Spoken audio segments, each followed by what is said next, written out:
겨울이 되면 참을 수 없는 것이 있습니다. 추운 거? 그까짓 거 롱패딩이랑 목도리로 꽁꽁 싸매면 괜찮은데 코끝을 자극하는 이 달달하고 고소한 스멜 도저히 못 참겠다. 붕어빵 딱 한 봉지만 사려다가 계란빵, 찐빵, 군고구마, 군밤, 호떡, 어묵들에 홀려 고민에 빠진 만두. 겨울엔 왜 맛있는 간식이 많이 나오는 걸까요? 오늘 교양만두는 겨울 간식에 대한 이야기입니다. 겨울 간식 인기 순위 중 압도적인 1위는 아무래도 붕어빵일 것 같은데요. 다들 주머니에 현금 3,000원 정도는 갖고 다니시죠? 요샌 붕어빵 파는 곳을 쉽게 찾을 수 없어서 이런 지도까지 나올 정도인데 역시 먹자랄들이 제일 부지런. 붕어빵은 일본의 다이야키에서 유래했다고 전해집니다. 다이야키의 다이는 생선 도미를 뜻하는데요.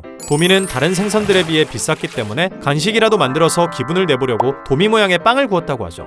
다이야키가 일제강점기에 한국으로 넘어오면서 붕어빵이라는 새로운 이름이 붙게 됩니다. 당시 서울에서 가장 흔한 생선이 붕어였거든요. 어른들 중엔 붕어빵을 풀빵이라고 말하는 분들도 계시는데 철판틀에 밀가루 반죽을 넣고 굽는 빵을 통틀어 풀빵이라고 합니다. 붕어빵 외에도 호두과자, 국화빵, 계란빵도 모두 풀빵에 속하죠. 붕어빵은 90년대 후반에 리즈 시절을 맞았는데요. 1997년 IMF로 일자리를 잃은 사람들이 붕어빵 노점을 열었고 점차 그 수가 늘어 어디서든 붕어빵을 사 먹을 수 있게 됐습니다.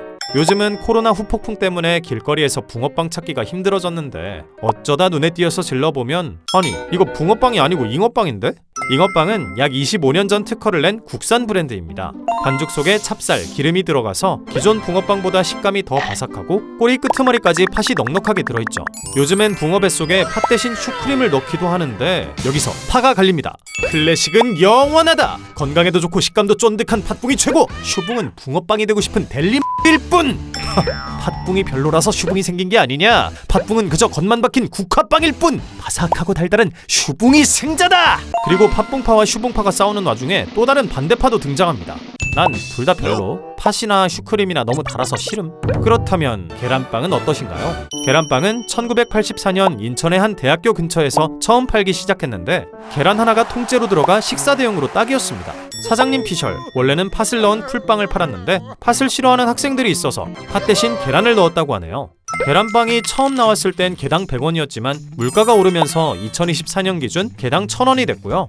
이젠 계란뿐만 아니라 햄이나 치즈, 갖가지 야채도 넣고 구워서 골라 먹는 재미가 생겼습니다.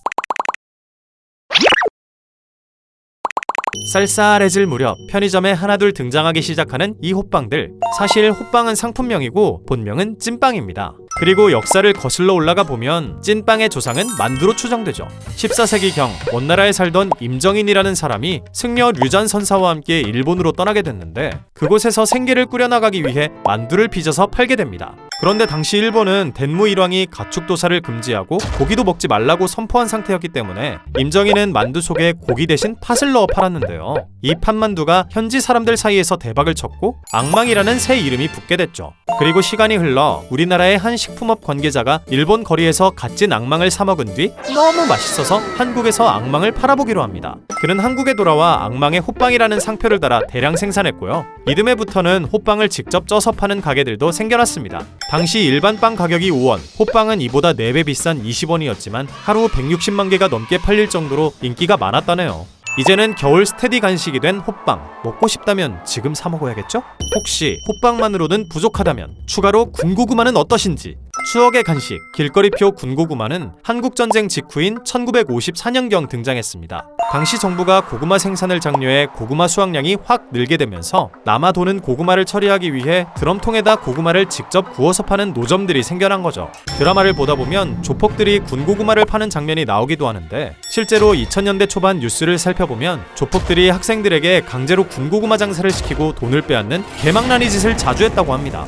이런 고구마로 처맞을. 길거리 군고구마는 점점 사라지는 추세입니다. 2020년 기준 군고구마 리어카가 약 30만원, LPG가스는 3-4만원 정도 들었는데 고구마 값이 자꾸만 올라 한 박스를 전부 다 팔아도 가스 가격이나 겨우 충당할 정도로 적자였고요. 이젠 집에서 오븐, 에어프라이어로 고구마를 구울 수 있고 편의점 대형마트에서도 군고구마를 팔다 보니 길거리 군고구마는 드라마에서나 등장할 정도로 추억의 갬성이 되어가고 있습니다.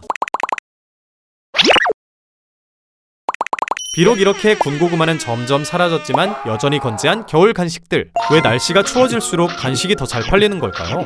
겨울엔 햇볕을 쬐는 시간이 적습니다. 그럼 세로토닌의 분비가 줄어드는데요. 인간은 세로토닌의 노예라 세로토닌 양에 따라 식욕, 감정 등이 미쳐 날뛰게 됩니다. 햇볕을 쬐면 세로토닌이 증가해 식욕이 뚝 떨어지고 어두울 땐 세로토닌이 떨어져 에피타이저, 디저트, 야식 전부 다 챙겨 먹을 정도로 식욕이 파이어! 불타오르죠. 겨울에 유독 배가 자주 고픈 건 세로토닌에 정복당한 가짜 배고픔인 셈입니다. 그리고 추워서 식욕이 생기는 경우도 있는데요. 체온을 유지하기 위해 몸에서 열이 나고 열량이 소모되기 때문에 고열량 고지방 음식들이 자꾸 떠오르는 겁니다. 그러니 계속 배가 고프다면 그냥 자연의 섭리라고 우기고 맛있게 드시면 됩니다.